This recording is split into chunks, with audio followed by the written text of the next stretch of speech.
All right. The guys that won't practice today, really it's just McCole. We're just going to back off him a little bit and see if we can't get it feeling better. He's been pushing it hard and it's not responding the way that that he wants it or we want it to. So we'll back off on that. So we look forward to the challenge of everybody else will practice. We look forward to the challenge of playing Jacksonville. We know they're a good football team. They've only lost one game since we played them. So I mean it's they're playing real good football. And we know they're well coached, and so we're going to get ourselves ready this week with some good practices. The other two I probably should mention to you are Clyde and Jody will practice today. So we're going to ease them back in, just see how they do. Try to get them back in the swing of things. Anyways, with that, time's yours. Andy, you mentioned things are different with Jacksonville. What stands out to you just from off the top? Of course, with the winning, what stands out to you mostly that you've seen different from the last time you faced them? Yeah, their offense is executing very well. I think they've got a pretty good grasp of what Doug's expecting from them.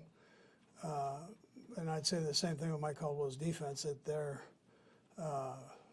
they've got a lot of phenomenal players on that defense, and they're playing faster than we saw them the last time. I think they're just more comfortable overall with that. The speed comes with that. So, Andy, what is it about Doug and his personality that guys seem to respond to him as players and Sure. seem to enjoy playing for him?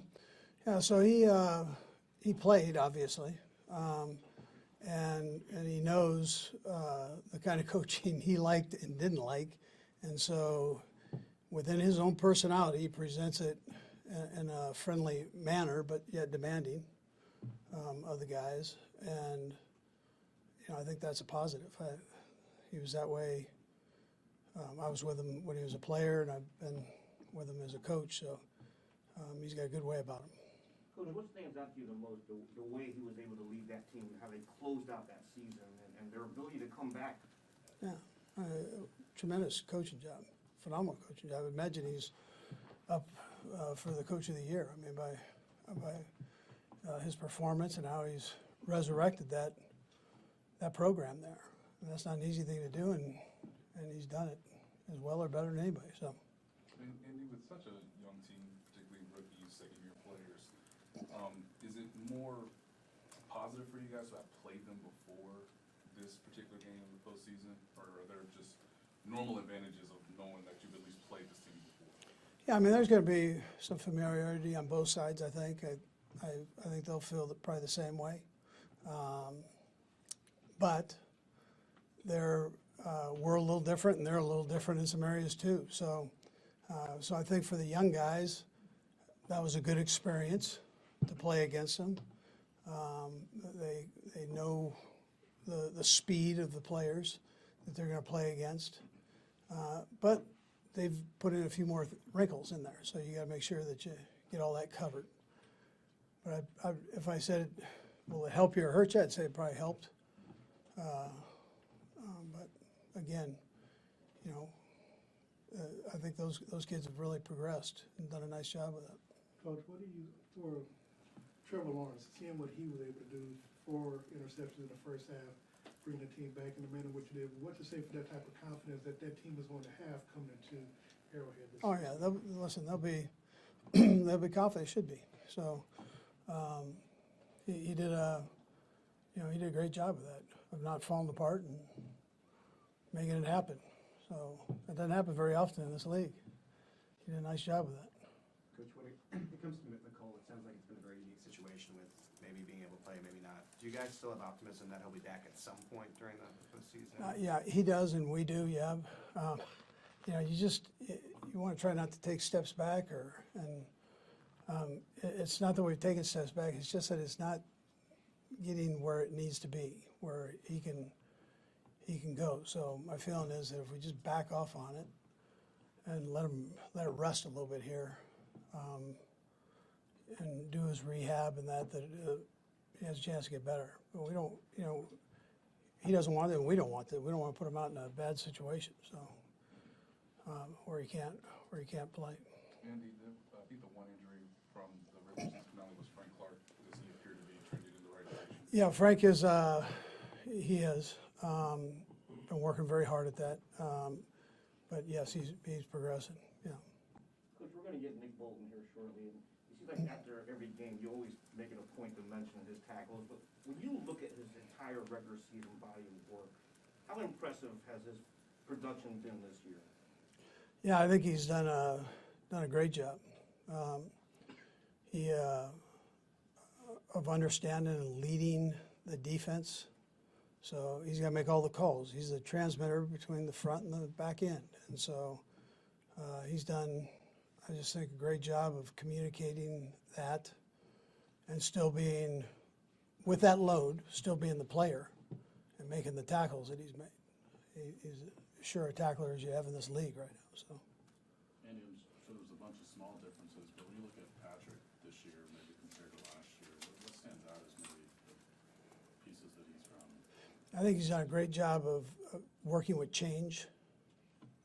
That was something that he didn't have to worry about for a few years there. So all of a sudden his coach leaves, position coach, new one comes in, he works with that.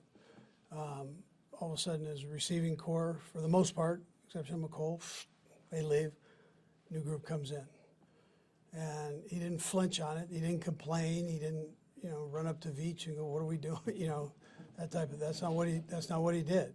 He just said, I understand, let's go. And that's my hat goes off to him for doing that, and then playing at the level he's playing at, and those guys are playing at. Tremendous.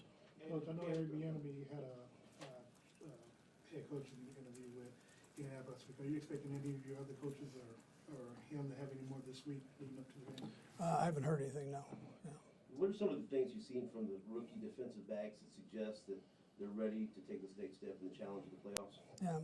So I thought they progressively got better through the year. In particular, kind of down the stretch there. They started getting their hands on balls. Not always interceptions, but they were in position to make the play.